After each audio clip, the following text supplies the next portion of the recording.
mengelola emosi. Jadi kita harus memahami diri saya terlebih dahulu dengan cara kenali why.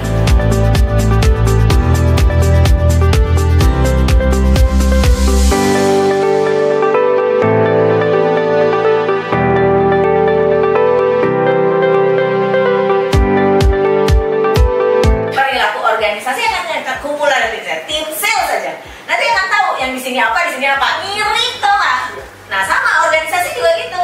Semua orang di organisasi akan mirip cerita ini.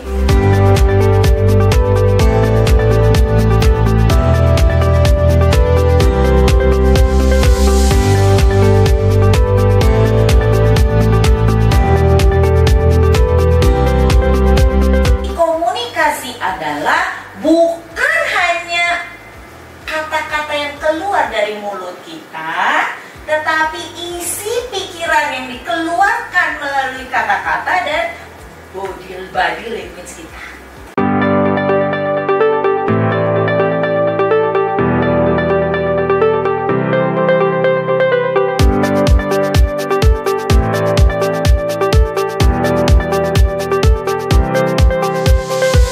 Supaya Anda bisa ketika bicara, jika Anda, intonasi tekanan, jika Anda mau berbicara, intonasinya, kalau penyanyi itu pitch katanya gitu ya, pitch controlnya, nah itu penting.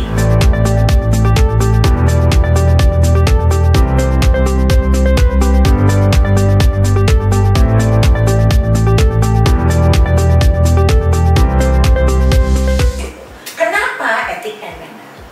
Sebagai pribadi, kalau saya mau bicara, saya harus kenali audiensnya. Kalau bicara sama orang Jawa misalnya, bagaimana sapanya? Lalu kita bisa pakai sapa orang Indonesia misalnya, dengan dia selamat pagi dan lain sebagainya.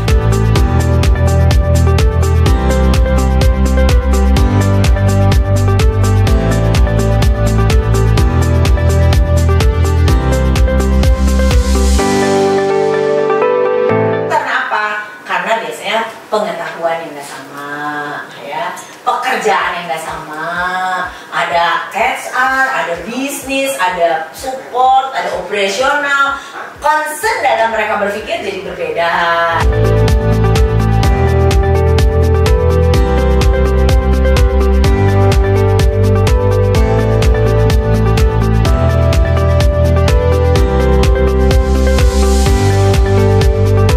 Bahwa bagaimana kita harus mengenali diri kita melalui dengan mindset yang tepat. Tidak hanya kita punya mindset yang positif, tetapi juga yang tepat. Tadi sudah disinggung oleh Pak Roni bahwa kita harus memiliki time management yang betul, yang baik.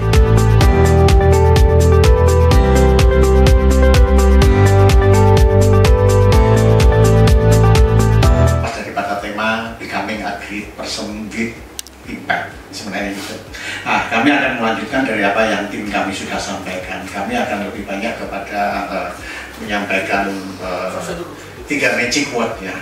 Sebenarnya ini menggambarkan bahwa ada hal-hal yang bisa kita kendalikan secara pribadi di lingkar kecil itu, tetapi ada hal-hal yang kita dipengaruhi, yang mana kita bisa larut, tapi kita juga bisa kontrol.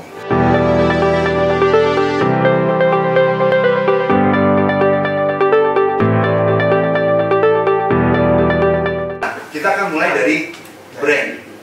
Jadi semua itu akan dimulai dari anugerah yang diberikan oleh Tuhan kepada kita. Itu menjadi aset yang luar biasa, sehingga akan menjadi kekuatan dan juga bisa akan menjadi kelemahan kita manusia. Jadi kalau kita bicara ada 2 potensi, yang minus dan positif.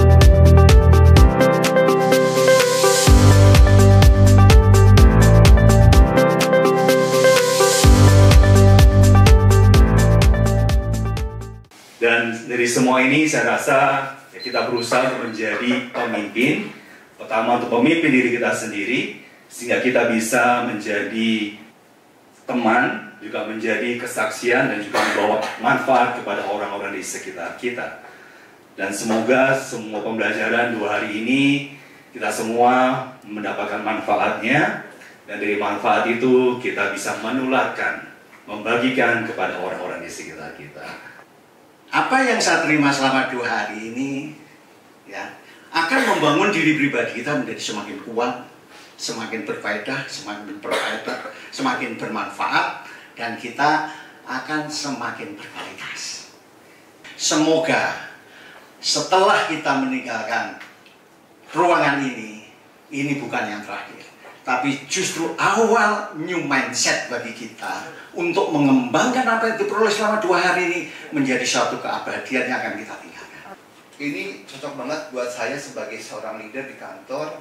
Ini akan memberikan modal bagi saya untuk bisa menginfluence staff saya bagaimana yang negatif bisa menjadi positif. Jadi ini rangkaian yang memang tujuannya bukan hanya untuk saya. Dengan hari kedua kita diajarin untuk di personal branding, ini bisa mengajak atau memberikan influence orang-orang yang bisa positif kepada saya, dan impact-nya adalah memberikan environment yang positif buat kantor, buat lingkungan, buat suatu korporasi. Maka saya bilang sama Bapak Ibu semua, ini adalah pembelajaran 2 hari yang luar biasa menurut saya. Kita semua bisa mengetahui bagaimana kita harus tepat janji sama diri kita komit pada diri kita untuk menumbuh kembangkan diri kita sehingga nanti akan memberikan manfaat bagi banyak orang, ya. Dan terutama kita juga harus tidak lupa dengan relasi tadi kita membangun hubungan kita dengan Tuhan kita, hubungan kita dengan alam sekitarnya kita, dan hubungan kita dengan sesama kita. Ya, dan sekali lagi saya ucapkan terima kasih Bu Uwi bahwa ini pembelajaran yang luar biasa, dan saya berharap kita semua yang sebagai peserta nanti sekembali ke industri kita, betul-betul ini kita konsisten untuk mempraktekkannya dan bermanfaat bagi diri kita, timnya kita, dan organisasi kita bertumbuh kembang dengan baik dan bermanfaat bagi semua stakeholder.